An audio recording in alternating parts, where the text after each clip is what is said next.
Had a tough week this past week on the road, 2 games against 2 teams at the top of the standings in the SEC in hostile environments.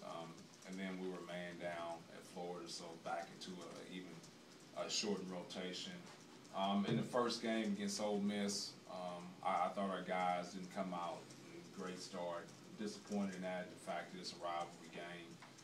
We need to be more up for that, more prepared for a good start. But I thought once we settled down in the second half, I thought we played pretty well.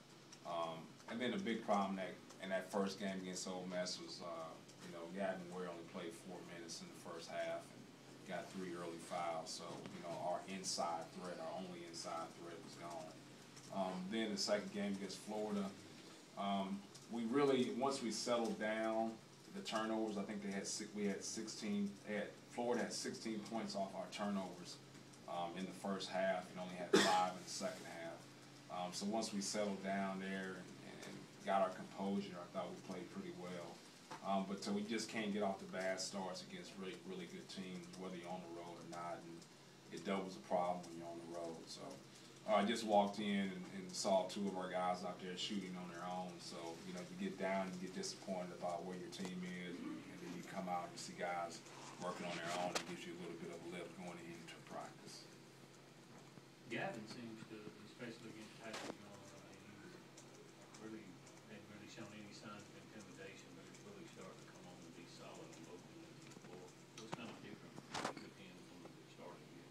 Well, I tell you what, that was impressive what he did against Florida, against Patrick Young, because that's a grown man he's playing against, and probably as athletically and gifted as anybody in the SEC in the strength. And so for him to go out and have a performance like that against that type of an athlete, experienced athlete, gives us hope. I think with Gavin, things are starting to slow down a little bit for him. At first, first time he's ever been doubled for big bodies, the first time he's ever played against big bodies just like him. And I think the other thing that's starting to happen is we got some guys on the court that are starting to look more toward him. I thought more so in the beginning of the season, guys were looking for their own individual game instead of looking inside to Gavin. And I think we've done a better job as a team just trying to give him looks. Collins looks like he's finding more consistency with his shot. What do you think's been the progression there? Well, it's simple. He's shooting. He's coming in here and shooting on his own, and he's coming in, he's getting shots again with coaches, and he's staying after practice, before practice, and constantly, getting shots up. So I don't mean to simplify everything, but it's just he's getting a lot of rapid rotation with his shot and getting a lot of shots up. So I think you see a direct correlation with that.